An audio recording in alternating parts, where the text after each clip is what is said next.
कर्पूरगौरं कर्णावतारं संसारसारं भुजगेन्द्रहारं सदा वसन्तं हृदयारविन्दे भवं भवानी सहितं नमामि। ओम नमः शिवाय। दोस्तों, आज हम पढ़ने वाले हैं, सुनने वाले हैं प्रदोष व्रत कथा। आज गुरुवार है और गुरुवार के दिन पढ़ने वाले प्रदोष व्रत को गुरु प्रदोष व्रत कहा जाता है। त्रयोदशी तिथि में सायंकाल को प्रदोष काल कहा जाता है। प्रदोष व्रत को मंगलकारी एवं शिव की कृपा दिलाने वाला माना गया है। गुरु प्रदोष त्रयोदशी व्रत करने वाले को 100 गायों दान करने का फल प्राप्त होता है। यह सभी प्रकार के कष्ट और उपायों को नष्ट करता है। इस व्रत की कथा सुनने तथा सुनाने से ऐश्वर्य और विजय का शुभ वरदान मिलता है। गुरु प्रदोष व्रत शत्रुओं का विनाश करने वाला भी माना गया है। श्री सूत जी के अनुसार यह अति श्रेष्ठ शत्रु विनाशक भक्ति प्रिय व्रत है। तो चलिए शुरू करते हैं गुरुवार त्रयोदशी प्रदोष व्रत की पौराणिक कथा। इस व्रत कथा के अनुसार एक बार इंद्र और वृत्रासुर की सेना में घनघोर युद्ध हुआ।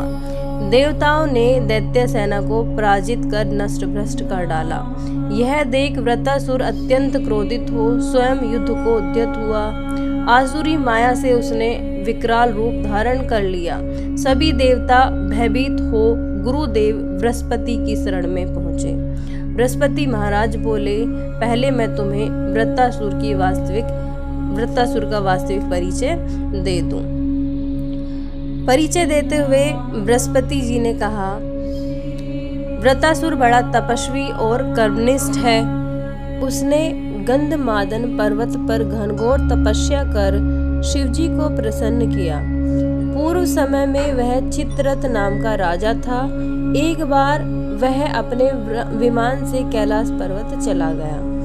वहां शिवजी के वाम अंग में माता पार्वती को विराजमान देख वह उपहास पूर्वक बोला, हे प्रभु, मोह माया में फंसे होने के कारण हम स्त्रियों के वशीभूत रहते हैं, किंतु देवलोक में ऐसा दृष्टिगोचर नहीं हुआ है कि स्त्री आलिंगन बद्ध हो सभा में बैठे।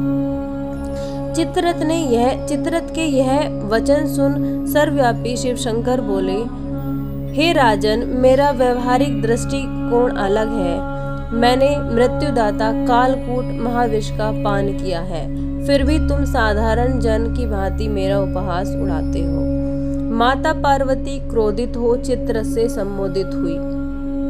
उन्होंने कहा, अरे दुष्ट, तूने सर्वव्यापी महेश्वर के साथ ही मेरा भी उपहास उड़ाया है। अतएव मैं तुझे वह शिक्षा दूंगी कि फिर तू ऐसा संतों के उपहास का दुस्साहस नहीं करेगा। अब तू दैत्य स्वरूप धारण कर विमान से नीचे गिर, मैं तुझे शाप देती हूँ। जगदम्बा भवानी के अभिशाप से चित्ररथ राक्षस योनि को प्राप्त हुआ और त्वष्टा नामक ऋषि के श्रेष्ठ तप से उत्पन्न होकर वृत्रासुर बना। गुरुदेव बृहस्पति आगे बोले, वृत्रासुर बाल्यकाल से ही शिव भक्त रहा है। अतएव हे इंद्र, तुम बृहस्पति प्रदोष व्रत कर शंकर भगवान को प्रसन्न करो। देवराज ने गुरुदेव की आज्ञा का पालन कर बृहस्पति प्रदोष व्रत किया। गुरु प्रदोष व्रत के प्रताप से इंद्र ने शीघ्र ही वृत्रासुर पर विजय प्राप्त कर ली और देवलोक में शांति छा गई। अतः प्रदोष व्रत हर शिव भक्त को अवश्य करना चाहिए। तो ये थी आज की प्रदोष व्रत की कथा। आपको ये कथा कैसी लगी कमेंट करके ज़रूर बताना। लाइक करना और कमेंट में ओम नमः शिवाय लिखना ना भूलें। अगर आप हमारे यूट्यूब चैनल पर नए आए हैं तो चैनल को सब्सक्राइब करना ना भूलें। Thank you for watching this video.